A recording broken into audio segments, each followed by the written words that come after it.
Chapter 9, Coyote Showdown. The coyotes kidnapped Hannah. Enough was enough. Otis came back and took a stand. But he did not stand alone. Hey guys, MultiClassicGamer here, and welcome to the finale of Barnyard. The 2019 revisit is coming to an end as we join a group of animals over here. We have Miles, Pig, Freddy, not Freddy Krueger, just Freddy, and Daisy. I'm sorry, Daisy, I'm not interested in you either anymore. The coyotes took the hens. Otis has gone after them alone. Wait a minute, Otis came back? Yes, but now he's in danger. Where did he go? The junkyard. Then we've all got to help him.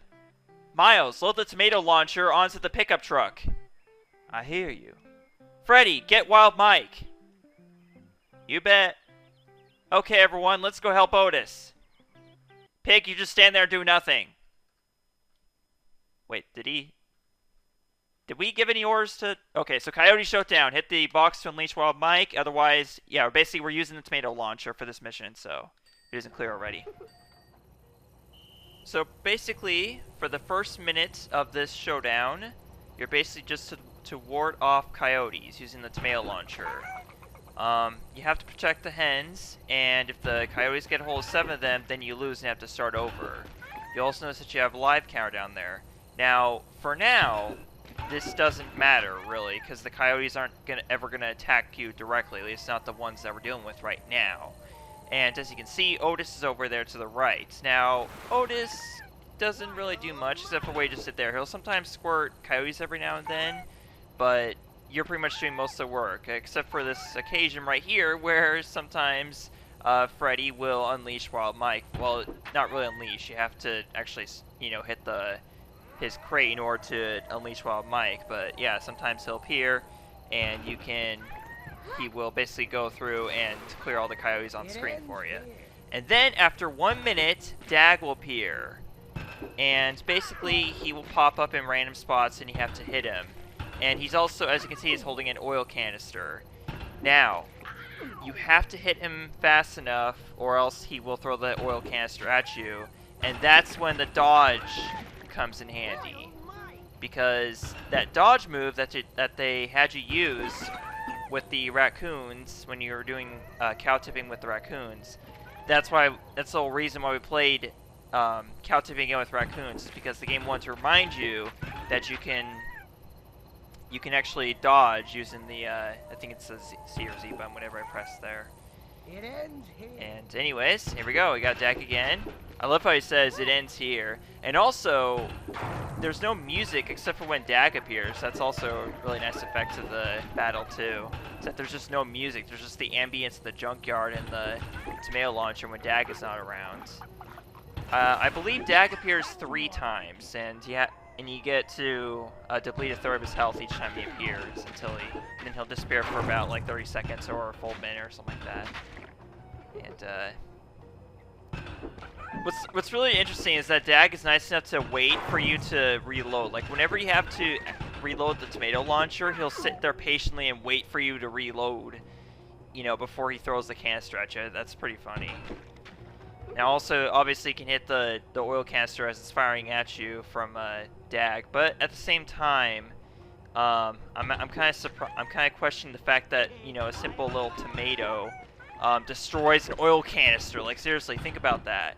How does a tomato, like a simple little tomato, destroy an oil canister? I can see like a mega tomato maybe doing it, but even then, it makes more sense just to dodge the oil canisters. But whatever, that's just how it goes. So we're almost done with this battle. It's very simple.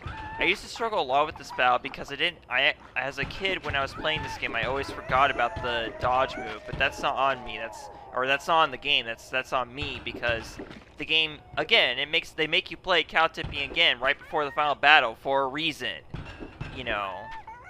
So if you forget the dodge move, then you're probably gonna have trouble with this battle unless you get lucky and he just never gets a chance to throw the canister at you, because you're gonna be busy firing at the other coyotes at the same time while waiting for him to reappear so you can fire at him. Anyways, let's finish him off real quick here. Because it ends here. Oh crap, he got me a second time. But that's the last time he's going to get me, because we're going to finish him off right here, right now, right on. Oh crap. Stop those coyotes. Okay, come on, Dag. Yeah! Alright, so that's it. We win, even though his health bar wasn't quite 100% depleted, but whatever. That was the last we saw of those coyotes. Otis truly was the leader now. And a dad as well. That night, Daisy gave birth to little Ben. Otis kept all the animals safe after that, but he never forgot who helped him the most. I'm sorry, Otis. The child's not yours. I'm so sorry. Okay, but in all seriousness, so basically they're playing the Mad Polka music here again, so I have to, again, like, practically almost mute it because that song is copyrighted, and every time it plays in my episodes, especially in the GameCube Let's Play, that's, yeah, it always got copyright claimed. So yeah, I had to quiet it for this video, but whatever. There you go. That is Barnyard in a nutshell. Still a great game. Maybe not so much on the Wii version because of the motion controls, but I kind of got used to them. There's still some that I cannot agree with, no matter how much I try to get used to it. You know, it's like just mainly the like the mundane stuff where you're kicking the barrels and the, you know, just those containers to get gopher bucks and the the grain sacks that contain the flour. I still can't get over the fact that you have to shake the Wii remote just to do that mundane task, you know? It's like, it's one thing when you're shaking a Wii remote in Super Mario Galaxy to, you know, launch a star, and even then it's just a gentle shake that'll do it. But here, it's just so ridiculous, because oftentimes you'll be kicking multiple containers at a time. So you're shaking the Wii remote over and over again, and it tires your wrist out really fast. So stuff like that, I can't get behind them doing that. And that's just ridiculous. But I will admit that some of the motion controls implemented here actually worked in the game's favor. You know, like I mentioned how the only part to go for a golf that sucked because of motion controls was the tee-off part. But in that, it actually benefited with you being able to, like, having more control over how much power you put into the throw that the gophers do. You know, and some of the other examples, like, let's see. I'm not thinking of a lot of other examples off the top of my head. I know there were some that I talked about. Oh yeah, like the joyrides too. I thought the joyrides were decent, you know. I also like those better than the GameCube version. And also, and there were some where they just didn't have motion controls at all, and that worked just fine too. Like the wasn't there like I could have swore there was a mini game that I was thinking of, and I just forgot about it. But either way, the motion controls in this game aren't as bad as I made them out to be, basically. And, you know, all those aside, I find this version to be a lot more stable than the GameCube version. Not only that, but also the loading screens are shorter, too. So, it's overall a better made version. It's just they just need to cut back a little bit on the motion controls. But other than that, overall, this is a better experience than the GameCube version. But again, motion controls just could do a little bit without those. But anyways. There's something funny about that farm. I know there is. You can't fool me. No siree.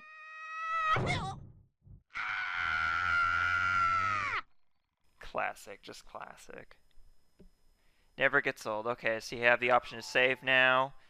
And don't worry about this. You'll still be able to play the game afterwards because you saved the farm. Come back and visit it whenever you like. Load your game and continue playing. So I did just that. I just loaded up my file again. And we have one more thing that I wanted to show before we end off this LP, because I already showed the bonuses in the main menu and whatnot. So Otis wants to see us in the barn. Yeah, just in the daytime barn. That's kind of interesting. So let's go check it out, shall we? Because we never had a character call us into a barn. We had Pig have us come in here to make butter and whatnot, but that's about it.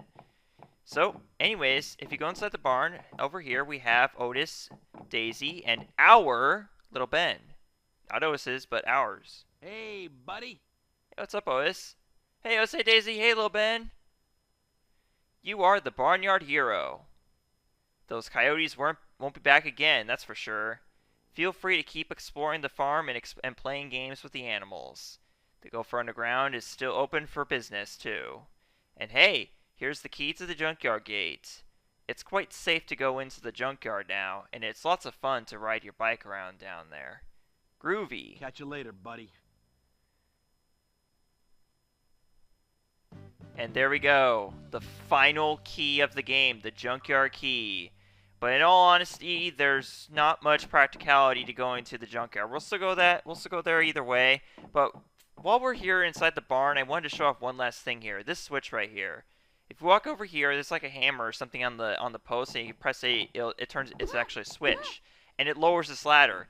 And up this ladder is a gold rush machine that I neglected to show off until this point. I completely forgot about this one. I always do. So let's do this real quick. So obviously we have no point collecting gopher bucks, because first of all I'm at the max of 10,000. Also there's literally nothing left to buy. We have the Barnyard Deluxe bike, and we have every object for the night barn. The only thing to buy at the Gopher Underground shop is personal items, which you can get on your own for free. So yeah, even though the Gopher Underground is still open, there's nothing for us. There's no practicality for us to go there. You know, just as much so with the junkyard. But yeah. Just go around and get these gopher bucks down here. Get one last look of the daytime barn, I suppose. But yeah, other than yeah, back to what I was saying before. I guess for now I'm gonna cautiously say I do actually think the Wii version is slightly better than the GameCube version. If it weren't for the motion controls, I'd say it's a lot better. It's the supreme version of the game, basically. If not for motion controls. Okay, it's a 40 gopher bucks. It's kind of underwhelming, I guess, for a very well hidden gopher gold rush machine, but whatever. So, at any rate, y'all, I guess we'll go ahead and head out of the barn here in a second here. Yeah, let's go ahead and go.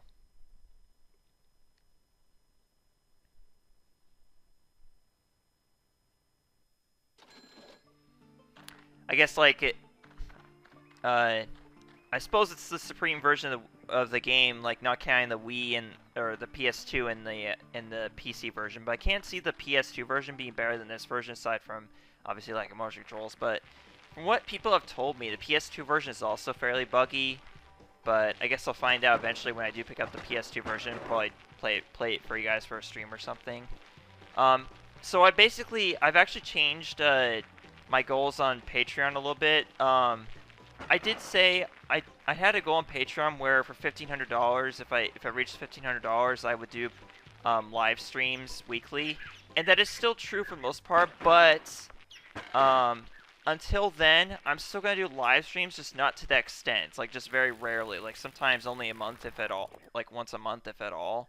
But I still want to try doing live streams at some point here real soon. They're just not gonna be consistent as if they were if I do reach that goal. So either way, I just wanted to let you guys know about that. So someday we'll get the PS2 version, and I'll go ahead and do a live stream for you guys who just want to watch me play the game and, you know, have a chat with me at the same time while I'm doing it. I would be more than happy to do that for you guys. So anyways, this is the junkyard right here. And as you can imagine, there's not really much to do here. There's gopher bucks, or there's containers containing gopher bucks. You can run around and break. You can ride your bike around in here. But other than that, there's no reason to be in here. You can kind of explore get a better sense of the area where we did the final battle with the Coyote Showdown with Dag. But other than that, there's honestly, you get more of a kind of an eerie feeling than anything else when you're inside the junkyard here. And what makes it even more eerie here in the Wii version is that you don't even have the sound effects of the wind or anything. Well, actually, honestly, it's hard to say if that is more eerie or not. Actually, I'm gonna go with the GameCube version being more eerie because you have the the wind sound effects going on. It just makes it kind of feel like a ghost town or whatever. Just the fact that this was once the the evil villain lair. Also, fun fact: we have the bus right here, which Dag used his leverage to jump down to attack Otis and failed. So that's just there's that little bit of continuity from the movie, I suppose. But yeah, it's just a graveyard of old cars, and knowing that the villains used to be here just makes it kind of a creepy place to be, in some place that, even though you know it's safe now, it still feels kind of eerie being here, essentially. That's what I'm trying to say. But, with all that aside, y'all, that is it for Let's Play Barnyard. Join me on Monday for Donkey Kong 64, the final 10-year anniversary special Let's Play revisit. And more on that, I'm going to be posting special moments from my Let's Plays as their own videos. But otherwise, see you guys in my next Let's Play. Bye. And thank you guys so much for sticking with me for Let's Play Barnyard 2019 on Wii. Because I had a fun time playing this game for you guys, and I wouldn't have it any other way. And I look forward to continuing to playing games for you guys for the next 10 years again. Thank you, goodbye. Hey everyone, thanks for watching this episode of Barnyard. I'd like to give a shout out to currently my only patron, Jose Cazares. If you'd like to have your channel featured here or see episodes ahead of time, follow the Patreon link below for more details. If you like what you see, be sure to subscribe and click the bell to be notified of new episodes. Tune in tomorrow for another video.